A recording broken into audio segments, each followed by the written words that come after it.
My name is Amber Gonzales-Vargas. I am a proud Peruana. I'm also Quechua Warmi, which in Quechua means Quechua woman. My family is indigenous to the highlands of Peru, and I was raised in California. I will quickly share my story and kind of walk you through kind of my journey to why I'm even here today. So I went to undergrad at UC Berkeley. And, when I was there, I studied political economy and French with a minor in global poverty and practice because I swore that when I graduated, I was going to go somewhere else in the world to serve, to create impact. I was thinking the Peace Corps. I was thinking working for an NGO somewhere else. And right before I graduated on December 2014, there was a huge Black Lives Matter protest on my campus, which completely redirected the trajectory of my career. Where I thought I was going to go somewhere else in the world, I realized where I wanted to and where I needed to place my talents was somewhere locally. And that is how I actually landed at the Latino Community Foundation, which I have in many spaces shared that it's been my dream job. I started off as the executive assistant to our CEO, Jacqueline Martinez Garcelle, and I am now the senior program manager managing the largest Latinx donor network in the country.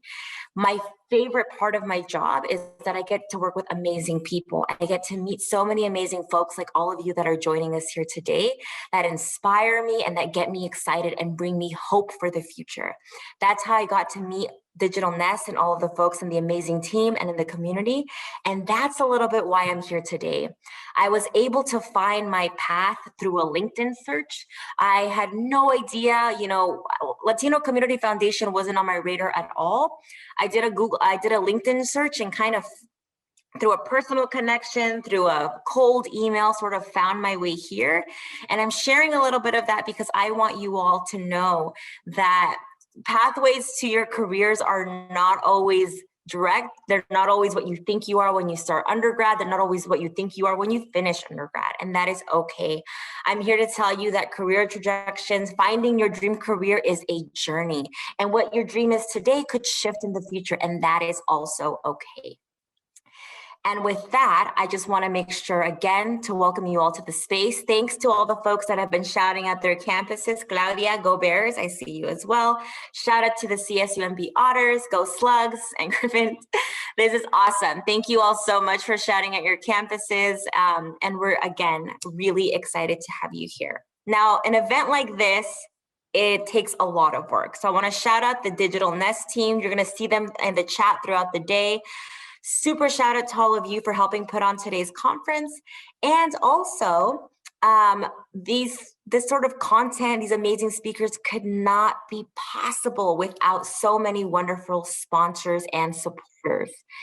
And so with that, I'm going to go in quickly and kind of go through some of the amazing sponsors that we have for today's event.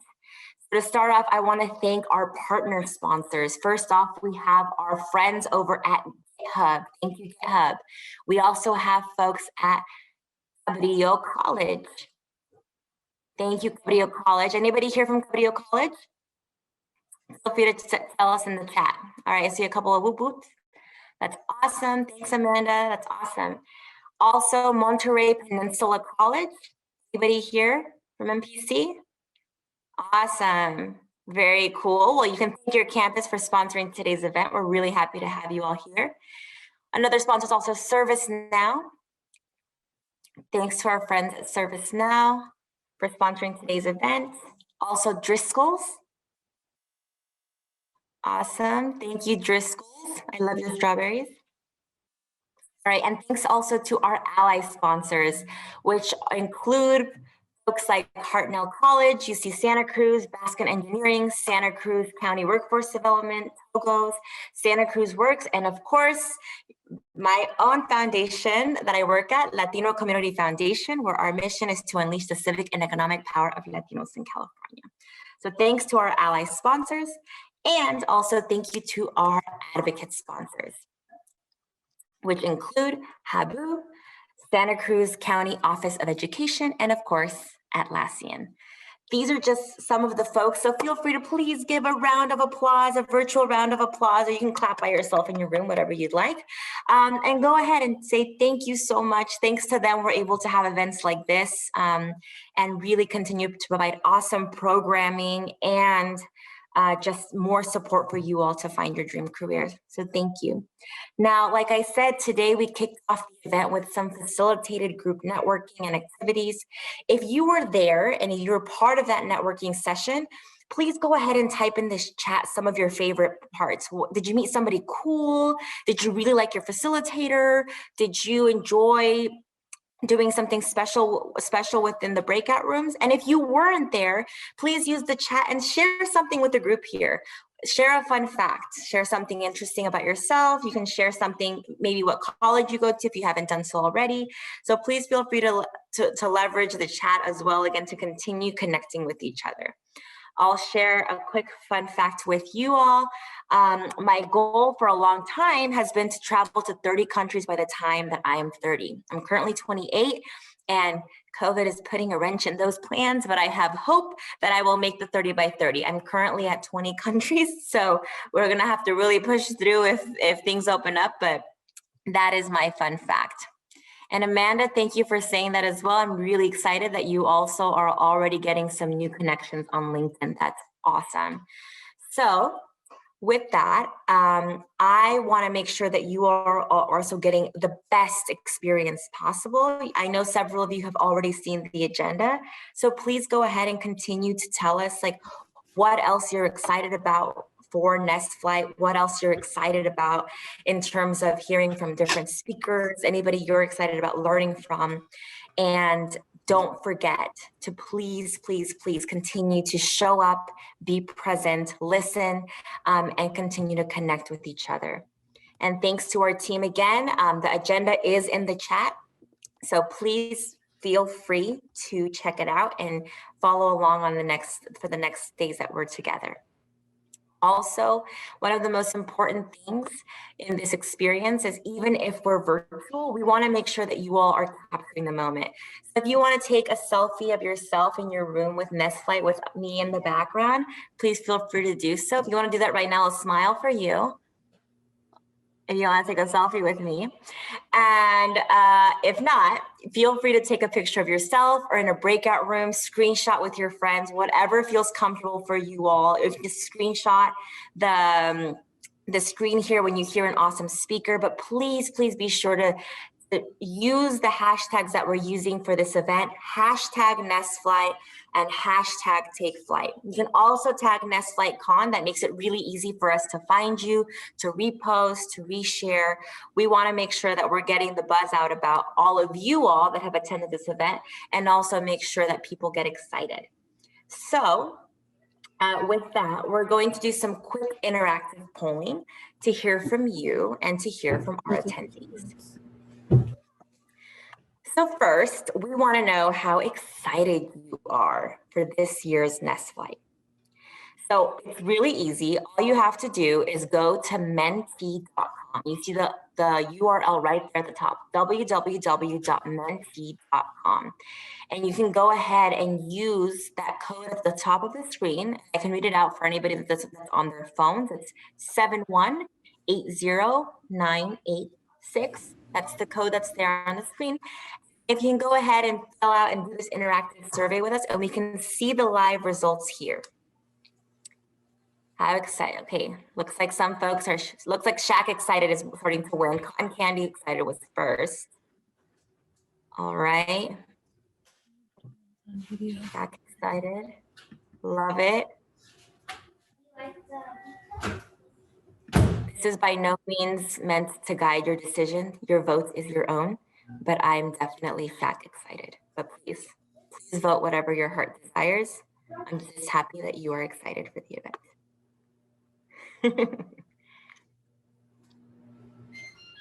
All right. I hope I didn't sway the vote. I apologize, but I looks like people are really Shaq excited now.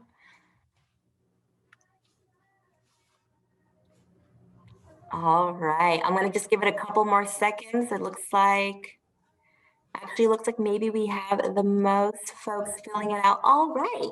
Well, thank you all for participating in that. Looks like everybody is very shack excited. So we're really happy to have you here. And now we're going to go ahead and, and do one more. Now, it's going to be really easy. Basically, same instructions. You just have to refresh your page and enter in the code. Or you may see an option to move to the next slide. I'm not sure exactly what it is that you all are seeing.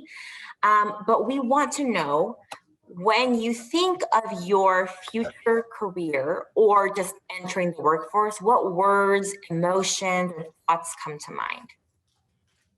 So again, when you think about your future career or entering the workforce, what words, emotions, and thoughts come to mind? So I'll encourage you to enter a couple of words. Let's see. I'll read some of them as they're coming through.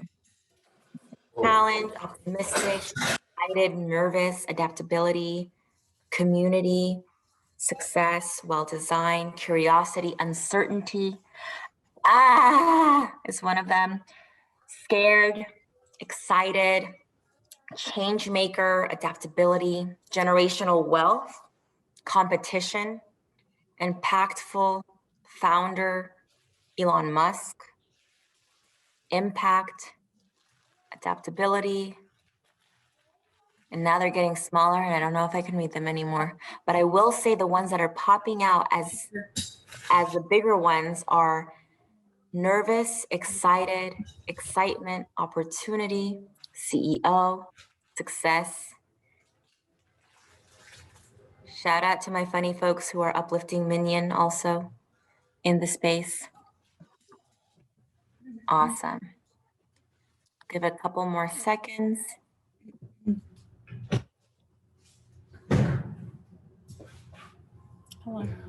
All right. Very cool. This is a friendly reminder also to please, I know it's weird to be awkward silence and just Amber talking, but please go ahead and unmute yourselves. Don't forget to do that as well. All right. Well, thanks so much. I think I will say I graduated from undergrad about, 6 years ago now. And I can definitely resonate with a lot of the things that you all are saying. I think that was the same thing as I think about my career in the future and kind of different changes and shifts and directions I want to take. Those are also the same things that I'm thinking through as well. So thank you all for sharing. Thank you all for telling us a little bit more kind of what it is that you all want for your careers. We really, really appreciate that. And now, another important part about any really good event is amazing raffle prizes. So we do have amazing raffle prizes that we're going to be giving out throughout the next 4 days of Nest Flight. Those are actually going to be given out live during different sessions. And I will say that you do have to be present in the session, in the Zoom, in order to be eligible to win. So you have to, if we call your name and you're not in the space, unfortunately, we're going to have to call a different name. But I am excited to share that we actually have a one giveaway right now. We have an incredible opportunity to receive a 45-minute mentoring session by Guy Kawasaki. For anybody that was at Nest Flight last year, you probably heard him speak. He's currently the chief evangelist at Canva. He's worked for a lot of different awesome companies and advised a bunch of different startups. He's worked for places like Apple and Mercedes-Benz. He's co-founded multiple companies. He's also just a really cool person. So I will say, anybody that wins this 45-minute mentoring session, whether you're excited about launching something new, founding something, or even just connecting with a cool person, this is an amazing opportunity. So here's how the raffles will work. Like I said, you have to be present. And for this specific one, we're going to be putting a Google form into the chat. You're going to go into that Google form that we share, enter your name and email address. We will be removing any duplicates, so you can only do one submission. So please be mindful of that. And you'll have a few minutes to fill out the form. So please do so right now. You should be seeing it in the chat. And we will announce the winner in a few minutes. Please go ahead and do that. And in the meantime, I'd like to introduce a very special person for this event, which is Jacob Martinez, the Executive Director of Digital Nest, to tell us a little bit more about what they do and the purpose of NestFlight and how they can support you as you begin building your career. I absolutely adore Jacob. He's not only an awesome dad, an awesome husband, and an awesome leader of Digital Nest, he's an all-around great person. Jacob, I absolutely love your leadership and I love the way that you support community. You are a model for who we want to be, and thank you so much. So, Jacob, go ahead. Wow, Amber, right back to you. I have lots of respect for you and love for you, and thank you for all your support and Latino Community Foundation support. When we first started this NestFlight a few years ago, you all were right there with us, and you've been actually the MC from the very beginning. So, thank you from the bottom of my heart for all of your kind of ongoing support. Everybody, we're super excited to be here. When COVID broke out, one of the first things that came to mind for me was, what are we going to do about NestFlight? How are we going to bring hundreds of youth from around the area together to grow and to connect and to have amazing experiences? And we kept pushing back NestFlight, thinking we would be able to do it in person. But at some point we just said, let's just do this virtually. Let's bring people together. It's actually going to give us an opportunity to bring youth from further away and to experience this. Youth that normally wouldn't be able to make the drive to the Central Coast are able to join us virtually from afar. So I was looking through the chat and people were from Los Angeles and the Bay Area and Stockton and Moss Landing, all throughout California. So we're excited for you all to be here. I know you all have friends that haven't signed up. We do have slots available still, so we want you to still encourage your friends to sign up and get registered. We have 3 more full evenings of packed, amazing speakers. We're going to have great workshops. We're going to have mentoring sessions. Each of you is going to be able to connect with somebody one-on-one or 2-to-1, a mentor from companies like Salesforce and Asana and ServiceNow and Google. So please encourage your friends to sign up. You could just go through that link on nestflight.org and register. And really just take this opportunity to really focus on yourself the next 4 days and really think about your growth. One of the most important things about NestFlight is connecting with folks. So I am going to drop my LinkedIn, the link to my LinkedIn here.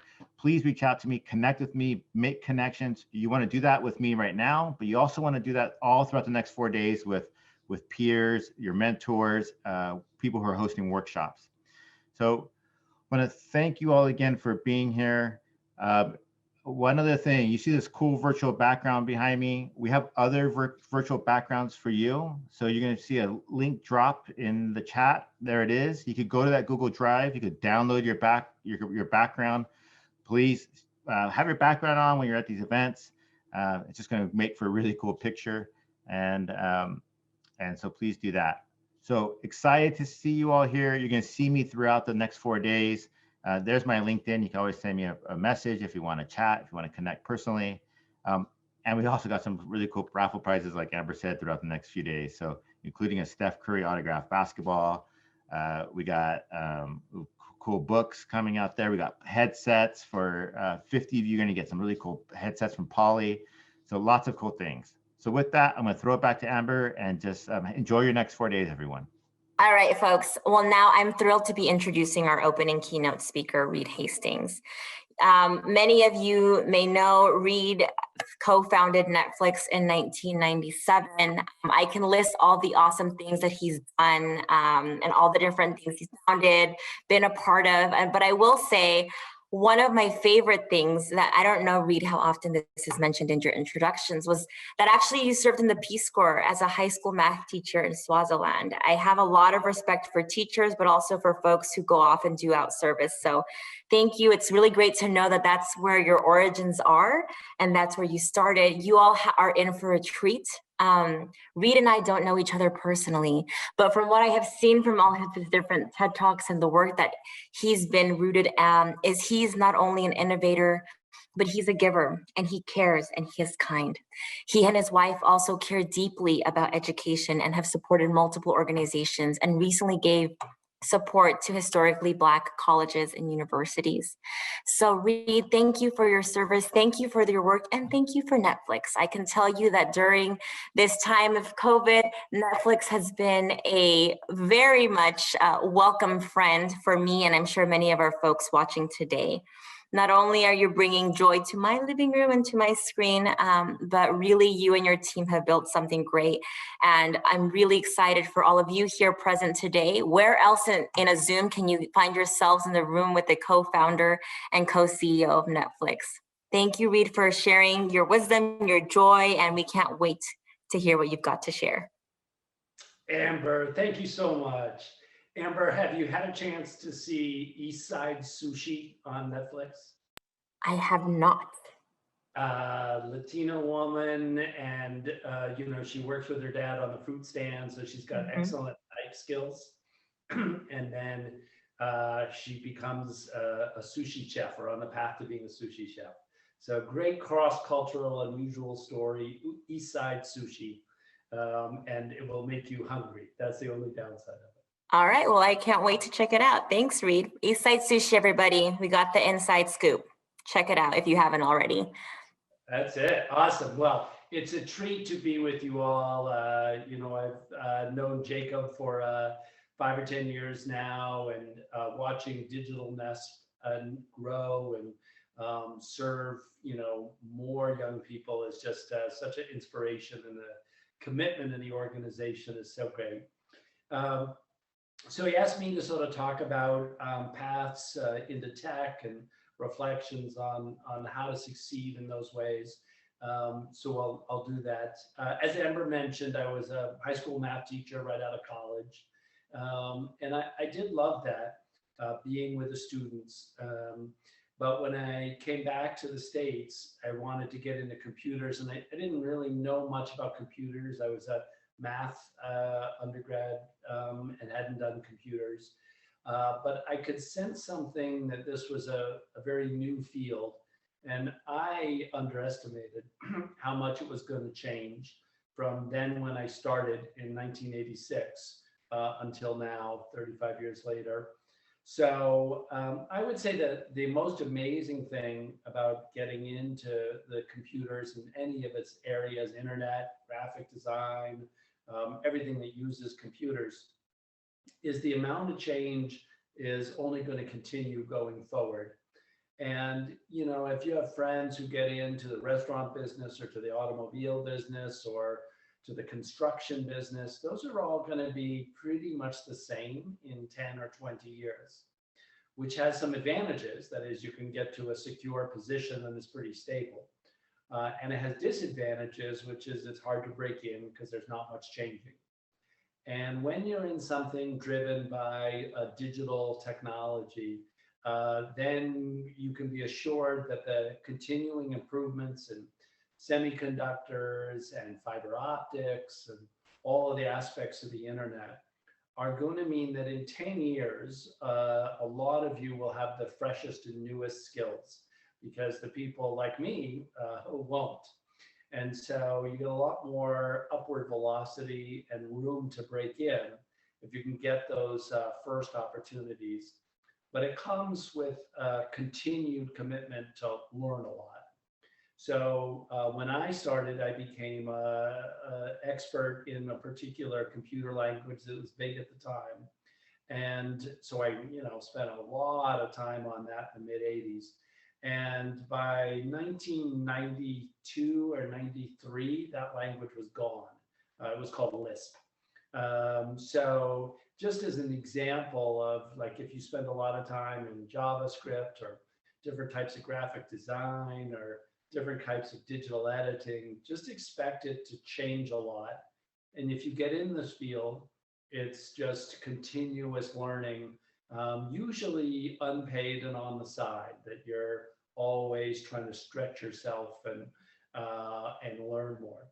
And companies look for rapid learners because they know any single skill set is not going to last that long.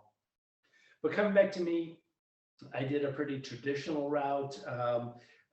Went through a graduate program in computer science, got my first job, which only lasted a year. But because I had had that job, I could get another job at a startup. That startup didn't work out. I went to another startup. I spent 2 years there working my tail off because I loved it. It wasn't like anyone forced me to. I was still young, didn't have kids yet, and just worked around the clock. And what I remember most of it, and ultimately that company went bankrupt also.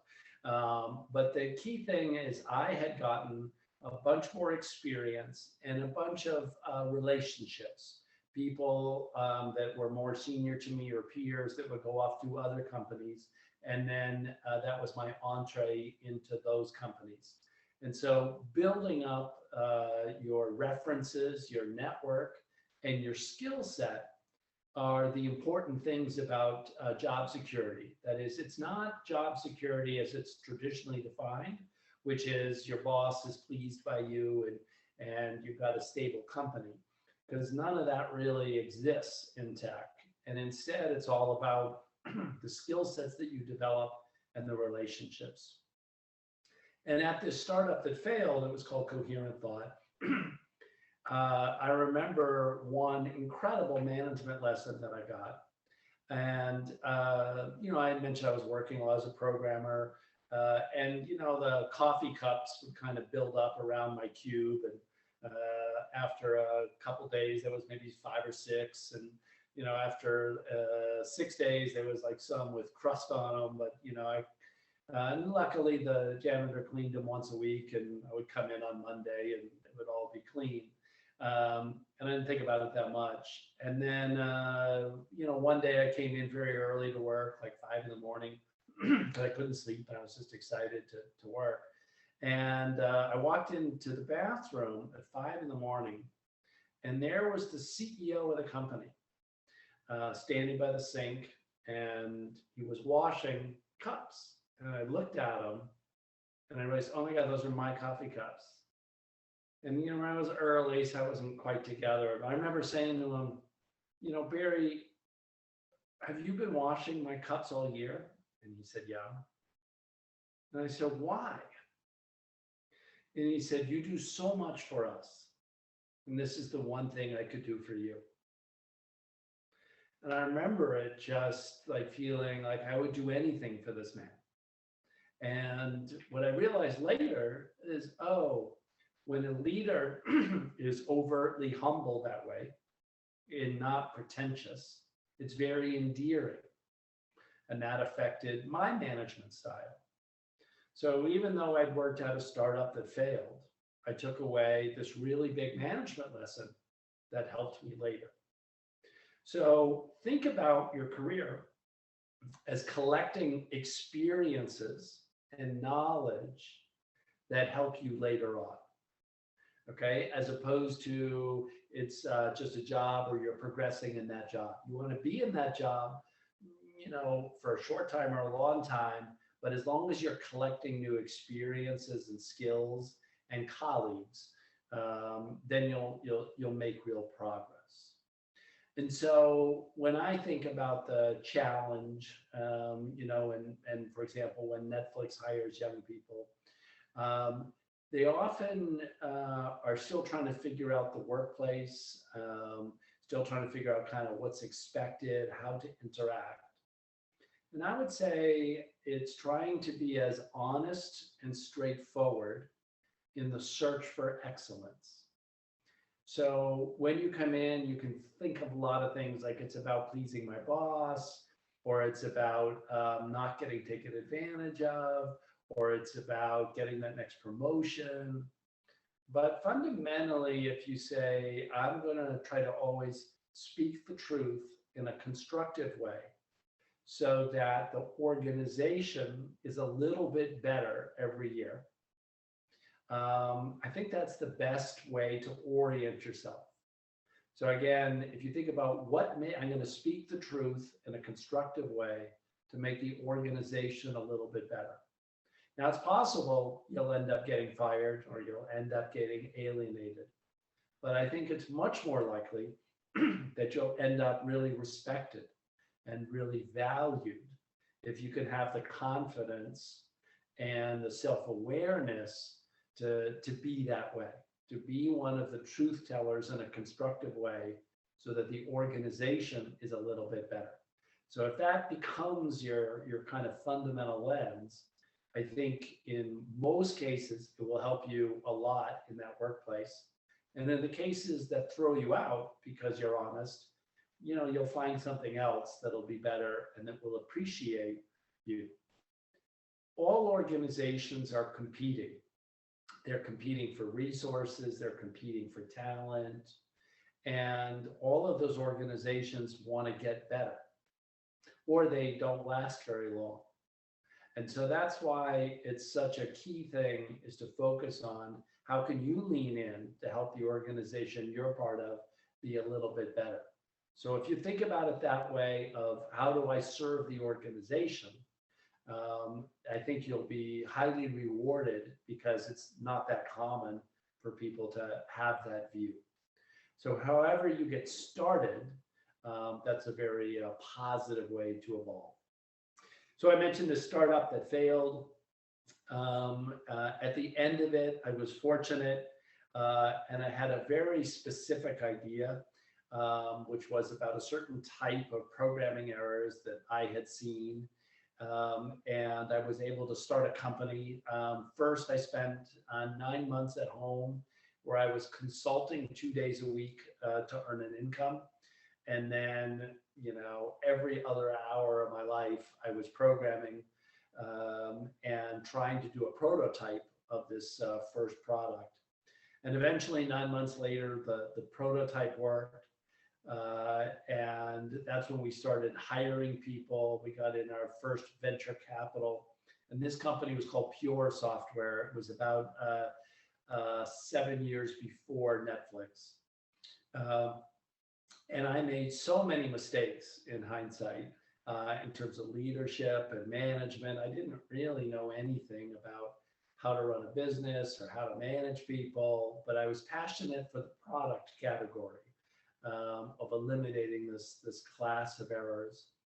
And in hindsight, I think that I was humble enough that when I made a lot of mistakes, people forgave them as opposed to hating me for it, because they could see I was sincere and that I was trying and struggling. And luckily, the products were good enough that despite all these mistakes, our sales doubled every year for 6 straight years, and the company ended up being a big success. Now, it got acquired 7 years after starting it in 1997. And I thought, oh, I was so sad. I felt kind of like a failure. I hadn't built this big successful company. And we got acquired under difficult circumstances. But it was only 6 months later when I was able to start Netflix with my co-founder, Mark Randolph. And so in hindsight, it worked out very, very well. And the last 23 years at Netflix has been the professional joy of a lifetime. But it was only possible because of going through the difficult times of these failed startups, and then my own startup, which was somewhat successful, but extremely challenging, just because I just didn't know that much. So every course will be different, and you guys will find your own courses. But for me, that was the path. And now I'm so fortunate because, you know, we get to have this great global scale, huge growth around the world, and we've got offices in all these amazing countries and amazing employees around the world. So that is incredibly stimulating. So with that, Amber, why don't I turn it over to you and try to get to all these amazing questions. And please feel free to ask anything. You're not going to alienate me or disrespect me. If you're curious about something that's slightly uncomfortable to ask, it's fine to go ahead and ask it. Awesome. Thanks, Reed. All right, folks, you heard him. So please go ahead and start typing your questions into the chat. Please go ahead and type them in there so we know what are the burning questions that you have for Reed and all of his experience. And while we're doing that, I also want to say that I'm really excited about this because, again, I told you all I really like Netflix, and Netflix has generously given a raffle prize for us to distribute for 1 year subscription at Netflix. So we'll announce the winner at the end of our Q&A. But while you're doing that, typing in the questions, please go ahead and fill that out as well, so we can announce the raffle at the end of the Q&A. So again, it's already in the chat. Fill out this brief Google form with your name and email. All right.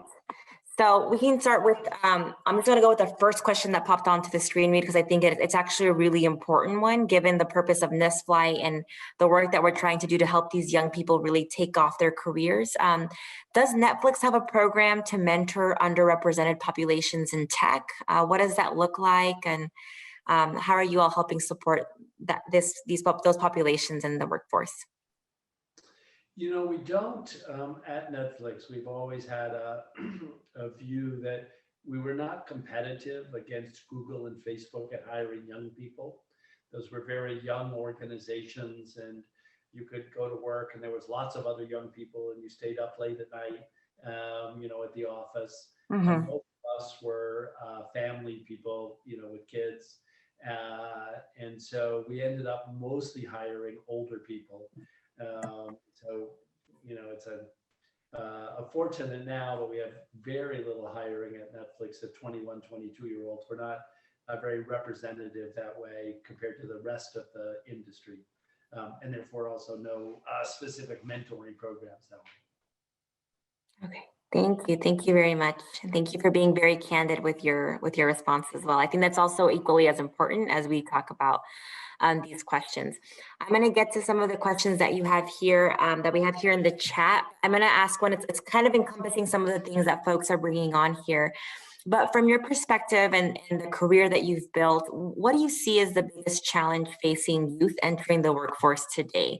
You know, all of our attendees here are either actively recruiting or really thinking about their futures in the development of their career. So what do you think is the biggest challenge facing youth entering the workforce, and also a piece of advice for the folks here?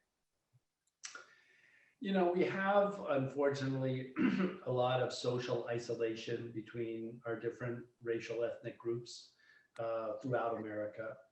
And I find most of employment is around the informal networks that you build. And so the way that racism works is a little insidious because it's not much, hey, we don't want to hire people like that. You know, there's a little bit of that, and it's terrible. Mm-hmm. But most of it is sort of the implicit bias that we pick up from our relative social isolation. And so, you know, those are tough solutions. School, fortunately, is generally, you know, more integrated and multi-ethnic racial groups. So it's really trying to reach out and build, again, those contact networks as you can. It's why, you know, I joined the board of the Hispanic Foundation of Silicon Valley a couple of years ago. Yeah. Because I realized, like, you know, elite board member types, Latinos, I just didn't know, you know, back to our social isolation. And unless we're overt at building those networks between the different groups, you know, we're not going to give opportunity in a fair way, as much as we might all believe in that, because we can't call the references, you know, and being able to like call Jacob and sort of say, okay, tell me how this student really is. Those kinds of things, the reference network makes such a difference. And that's why building the relationships is so important, because then you trust each other. Mm-hmm. Mm-hmm. And I definitely want to highlight that, folks, again, as we're thinking about why we're here today at NestFly and what we're doing here. It's all about connections. It's connecting with those of us that are here on the virtual stage, and it's also connecting with each other, right? We don't know where we're going to be 10 years from now. I didn't think I was going to be a leader in the philanthropic sector at all. Like, I didn't even know what philanthropy was. You know, I didn't understand endowments, foundations, and so you are all really developing your own journeys. And so I want to reinforce what Reed just shared. I'm going to ask a question here that was presented by Min Huang. How do you see Netflix in 10 to 20 years from now? And for you, what is the future of the movie streaming industry? Well, in the dream of dreams, we keep growing till every human being on the planet, is a Netflix member, and that the shows and films that we produce are the most popular in the world, really connect people, Yeah. and people feel about us a trust, a warmth. Many by 20 years from now will have grown up with it. That the red Netflix N, is as strong as the Christian cross or the other big religious symbols in terms of like what it evokes. It's really focused on feelings. So, we live in a relatively sterile world, and series and TV and film really make you feel, they make you alive. And it could be sad, happy, lots of everything, but it's emotional stimulation. And so we can hope for all that, and that our competitors are destroyed and wrecked and unable to do anything. But more likely, Disney and HBO Max will be big competitors, and the three of us will be like three big car companies, or like you see in any industry. But we're always going to try to do a better job than them. But of course, they're very long-standing, 100-year-old companies with a lot of heritage. So they'll probably be quite strong. And then unclear is Apple and Amazon making a big effort in content now. And will they be us a sort of tech crossovers, or will we be the big tech crossover, and then the two existing entertainment companies, HBO Max and Disney, being the big existing players? So sort of that industry structure, no one's quite sure. Got it. Got it. All right. Thank you so much. I think we have time just for one more question. We want to be respectful of Reed's time. You all have been writing a lot of amazing questions, and I think, let's see. Let's choose one kind of a little bit more personal, Reed. Just again, more just to the, all of us are kind of trying to figure this out. And right now, one of the questions that one of our attendees wrote, Stephanie Valenzuela, was really, our generation has the internet of our fingertips. Back in the day, I was going to Hollywood studios and Blockbuster with my parents. Now we're watching everything on Netflix. With all these evolutions in time and everything being so accessible, how do you find balance between your career, your family, and personal learning? I think that's a journey that all of us have. And just curious, you as one of the co-CEOs of a really big company, like how do you balance it all?